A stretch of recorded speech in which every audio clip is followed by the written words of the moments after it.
vibing, vibing, vibing. When I come around, got the whole thing vibing. What is up, guys? It's Dizzle. I got another guide video for you. I call this the dwarf and elf spec, or build, however you want to pronounce it. I'm going to start with the front row and kind of go back, explain why this build is somewhat viable, and hopefully you might like it. So we got Minx in the front row. I know Minx is not a tank. I'm aware of that. But he's pretty beefy on his own. And the main thing the reason why we have Minx in here is because of his passive. We're going off of favorite enemies, beasts, because you're going to be farming beast intentions. I think that's the best free play area to grind for. But that's my personal opinion. So increases damage done to bestial enemies by 500%.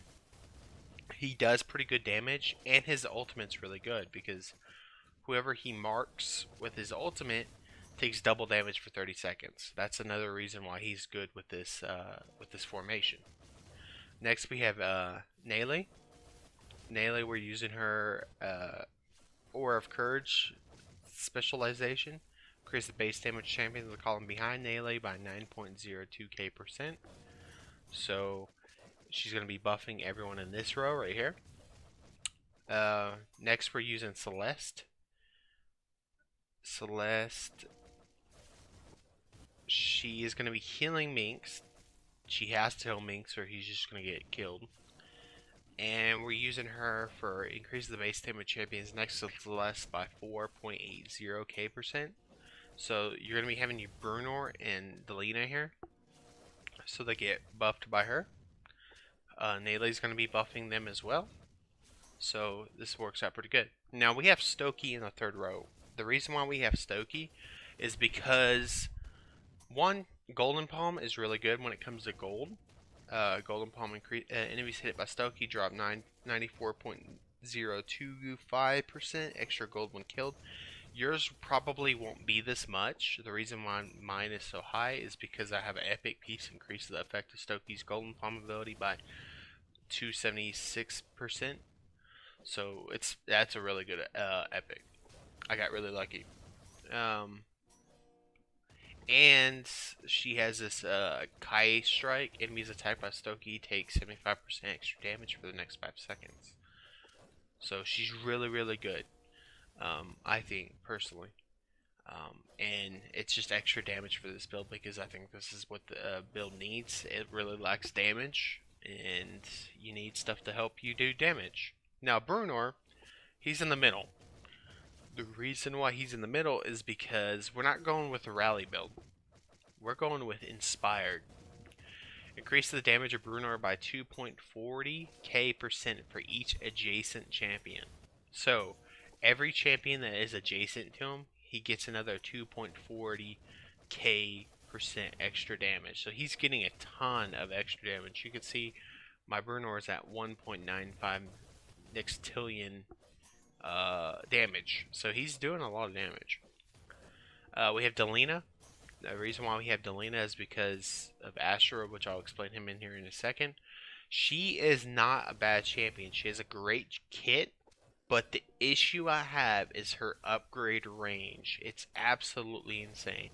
I love her abilities. Twin spells is awesome. Her attacks is awesome. Her ultimate is pretty good. She's a really great character, but they need to buff her damage. This is insane. 275, level 275 is when you get this upgrade. Her next upgrade isn't until 350. What is up with that? And then the upgrade you get is only 100% extra damage. That is absolutely absurd. If you're going to make it this long of a gap, this needs to be like 500 to 600% damage increase.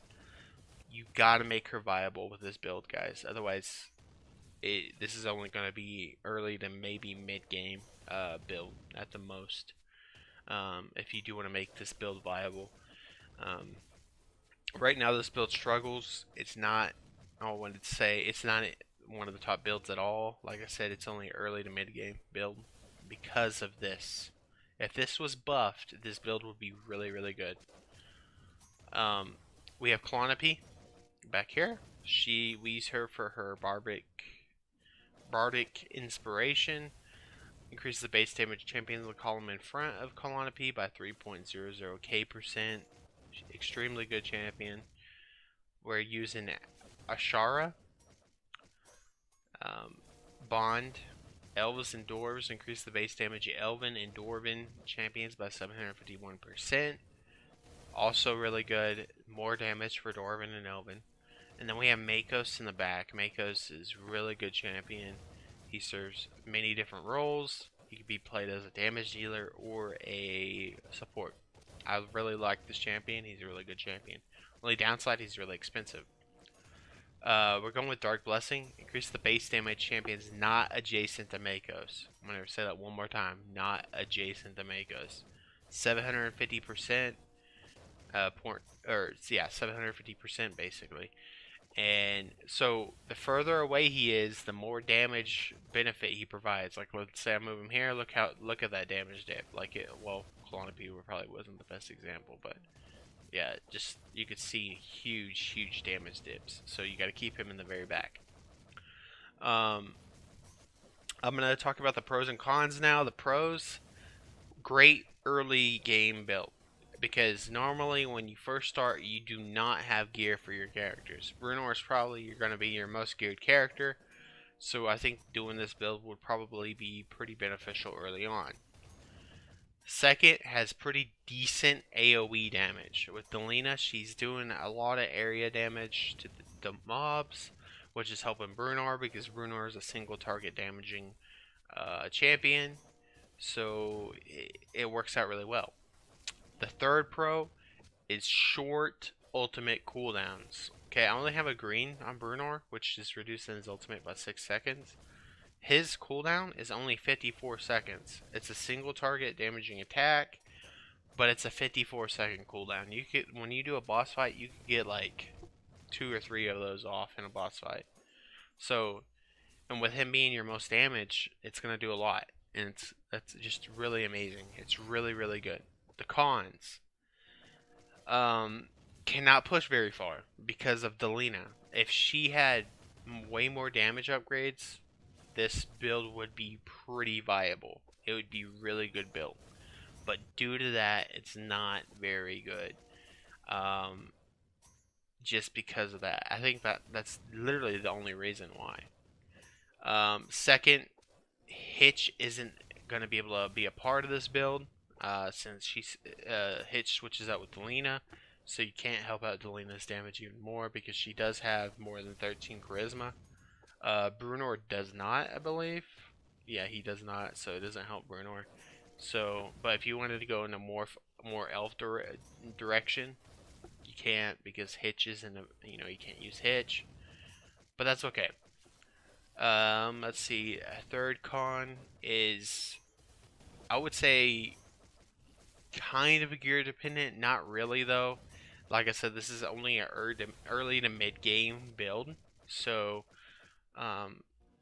it's still pretty good. I think this build it's not terrible, but it's not great.